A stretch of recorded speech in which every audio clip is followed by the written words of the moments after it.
Oh, hi! Finally, you're here. It's good because we're just starting a party here. My name is Kate, and you're very welcome here on my channel where I review fragrances and talk about my perfume associations. And today is amazing topic, the party fragrances.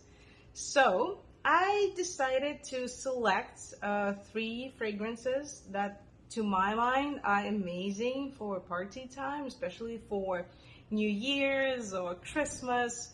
So I hope you're gonna like it. Please give this video a thumbs up, subscribe, and stay with me for more. The first one that I would like to discuss is actually a really party beast, I would say. It's a monster. And this is Amouage Imitation Woman. I love this one, and I actually associated this fragrance with parties.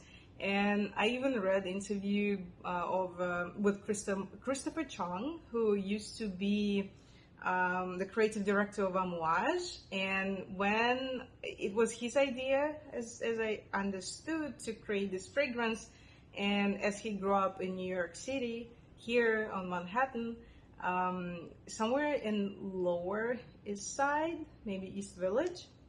And he said that he wanted to recreate the atmosphere of 70s or 80s, of those crazy party times. Plus, New York was a little dangerous, so it's definitely reflected in the character of this fragrance. So how does it smell? When you just spray it, you definitely feel the whiff of all these aldehydes. Yes, this kind of cleanliness, this feeling that almost the detergent smell, you know, when you wash your stuff, your clothes. But then blackcurrant starts to come out, and I smell both berries and the leaves, those blackcurrant leaves, you know, they have a very distinct, strong smell as well. So these two notes are, to my nose, are the most prominent, the strongest, the most powerful here. Oh gosh, I love this. I actually use it when I go out, when I go to bars, restaurants, and I know that I'm gonna be out all night. This is where I go.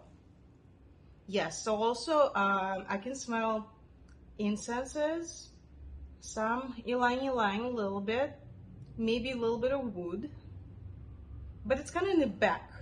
You know, it's a background for everything. It's not as strong. Aldehydes are dominant for me for at least the first hour. They stay pretty long, surprisingly. And blackcurrant is beautiful here. Yeah, I would not stand it at home. I cannot use it for a walk or just staying at home. No, this is a party animal, and I highly recommend it to use it when you go to party. Next fragrance has a very interesting design. So this is Decadence by Marc Jacobs. This fragrance might actually be discontinued, but it's still easy to find for not really bad prices. So you can try it. Just look at this. I know that some people think that this is the weirdest design ever, but I think it actually looks very good with me right now with all this sparkly theme and party. Again. So how does this fragrance smell? This is actually interesting. I will share my ideas with you. Yes. It has a lot of notes there. There are flowers, there is saffron, there are some fruits, there is papyrus. But to be honest, to my nose again, this all creates this feel of a banana peel. Yes, it reminds me of a very ripe banana peel, not in a bad sense. It doesn't smell bad at all.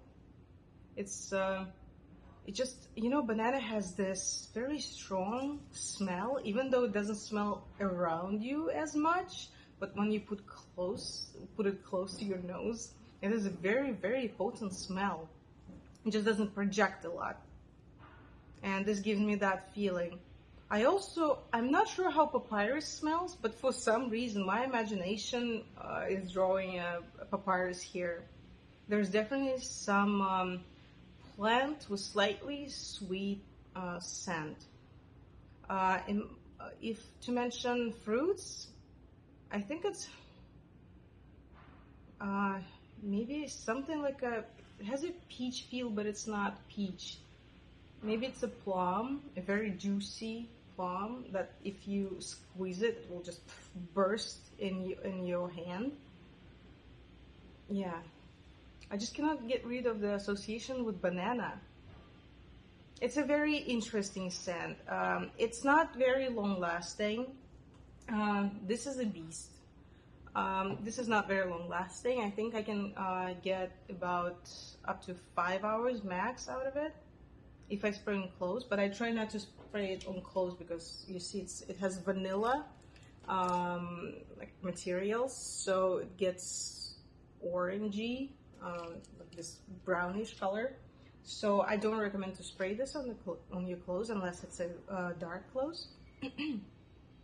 Yeah, I remember I fell in love with it about when it just was launched, like 2016 or 15 or something like that. Yeah, very fruity, very potent, very strong, and it's noticeable. People notice this fragrance a lot. And the last fragrance I would like to talk about is a legend. This is a legendary fragrance, and I could not include it into this set. This is Angel by Thierry Mugler. Just look at this star. This is a star.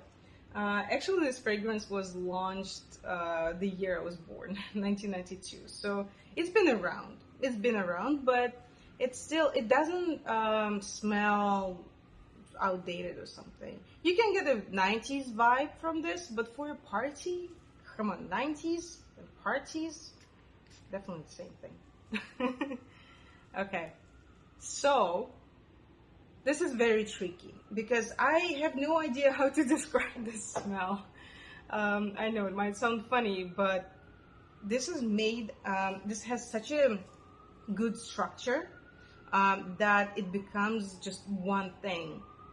It's not like with sirens going, it's okay, it's New York. It just has a very good structure and a very full body, like wine. It's just hard to separate this, to say, oh, I smell this and this and this and this and this. No, this is another story, but I definitely smell this super famous Mugler's chocolate patchouli. It's very heavy, very sweet, very chocolatey, a little bit even kind of taking you down. I don't know why I said that. Maybe it's not taking you down anywhere, but it kind of falls down. You know, some fragrances, especially with citruses, they kind of lift up, they go up, you smell it and you feel like it's airy, like the scent is going up. This one is going down. This one is kind of grounding you. Yeah, that's a good way to describe it. There are a lot of fruits. There is also a lot of sweet stuff like caramel and vanilla and everything you can imagine. Fruits, I don't remember which, but it's really hard to tell. Maybe, I don't know, maybe actually like something like apricot, pear, maybe something tart too. Yeah, it's really hard to separate, but I know that Thierry Mugler actually asked the perfumer to create something that reminds him of a Christmas fair, because when he was a child, he loved Christmas fairs, and it was the best memories from his childhood, so he wanted to recreate that.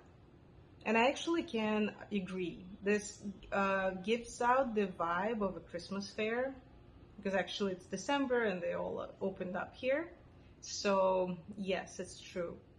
Even reminds me of You know, sometimes in the little carts they sell caramelized nuts. So there's something, some aspect from those nuts too. Yeah, there's definitely something nutty and very, very chocolatey, but it's not realistic chocolate. It's imaginary chocolate. You know, it's not like you actually smell the real chocolate bar. This is some variety of chocolate I've never seen in reality. Yeah, it's very interesting, and I know people who have been using this scent for decades, and I understand why. And in winter, it's so nice. In summer, I tried it once. I didn't like it as much. It's kind of heavy, and I don't want to smell like this in the summer. Maybe I would go for something lighter or white florals, but this is very nice for winter. And it creates this festive atmosphere. I would say it's a little sparkly, it's bright, there are many, many colors. Yes, the star is actually a very good representation for that because it's actually like a star. It's sparkly, it's shining. It's not flat. It's not a flat scent. It's not like aquatics, for example. They're usually like water. They're flat. This one is not. This one is. Okay. That's it for today. I hope that you like this little collection. I decided not to go with many fragrances. I think these are the staples, and that's enough for now. I hope you liked it. Please don't forget to give this video a thumbs up, to subscribe, to turn on the notifications bell, and I hope to see you soon. Bye bye.